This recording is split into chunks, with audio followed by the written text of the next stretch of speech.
در روایات داریم که مؤمنین به هر حال اینها به قدر ایمانشون خدا به اونها بلا میده، اونم آخر الزمان که امتحانات هست. حالا همین رو الان من گفتم یاد یک روایتی افتادم، دوستان اینو نشد. کتاب کافیه دوستان، کتاب اصول کافیه معروف مشهور، جلد دومش هم هست، جلد دوم عربی، قسمت ایمان و کفر.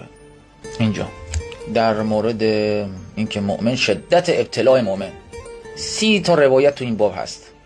این کتاب اصل مادر ها، هر جای دنیا هستید ببینید با دقت. اصول کافی مشهور، اونم نه ترجمهش که هست، جلد دوم عربی، صفحه 252 طبق فهرست.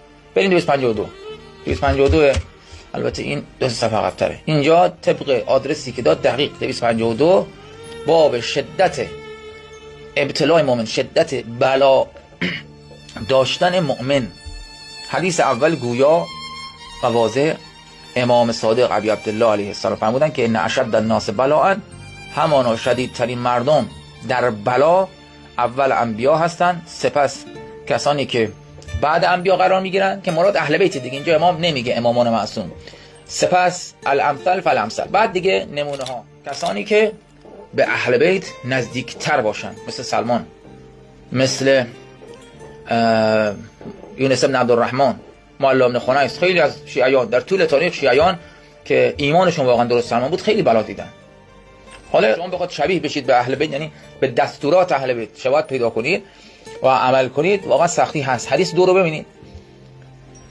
ذکر عند ابی عبدالله البلاء، نزد امام صادق صحبت از بلا شد و اون اتفاقات و حوادثی که خدا مخصوص مؤمن اون رو قرار داده، یه عده گرفتاری ها. امام صادق فرمود که رسول خدا هم مورد سوال واقع شد صلی الله علیه و آله و سلم که من اشد الناس بلاء فی الدنیا، که رسول خدا شدیدترین مردم در بلا و گرفتاری دنیا کیان؟ رتبه 1 کی داره؟ حضرت فرمودن نبیون، پیامبران. شما ببینید همه پیامبران چقدر گرفتاری کشیدن. دوستان این معلومه به این معنا نیست که انسان نباید در مقابل ظلم و متجاوزین سکوت کنه، اصلا اینجوری نیست، اینا همه سر جاش. ولی در کل وقتی نگاه کنیم گرفتاری هست، برای همه ما هست. در طول تاریخ مریض میشی، صحبت سر این چیزاست، تحت ظلم قرار میگیری، بچت مریض میشه، فقیر میشی، پولت به باد میره، دوز خونت رو میزنه، خونت آتیش میگیره، تمام این نوع بلایایی که همه ما کم یا زیاد اینها رو چشیدیم.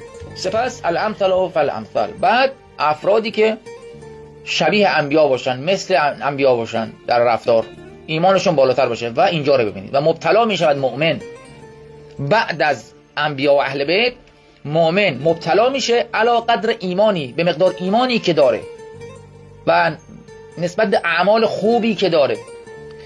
این یه قانونه، این یه تیکه رو بنویسن عزیزان دل. قانون الهی در مورد مؤمنین این است: فمن صح ایمانه و حسن عمله اشتد بلاؤه. هر کسی که ایمانش صحیح باشه و مورد پذیرش الله باشه و عمل او خوشگل و نیکو باشه و درست نماز بخونه، روزهاش درست باشه، این شخص بلای او اشتد، خیلی شدیده.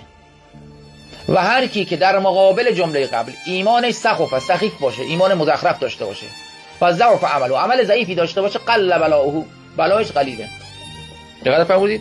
یه نکته من عرض کنم، باز در روایت در باب دیگه داریم که اینجا باز یک استثنایی هم هست. یه عده مؤمنین هستن ایمانشون هم خوبه، ولی خدا متعال میدونه اگه بهش فقر بده این رم میکنه، بعد تحمل اصلا ندارن. متوجه؟ لذا خدا میگه من بهش فقر رو نمیدم.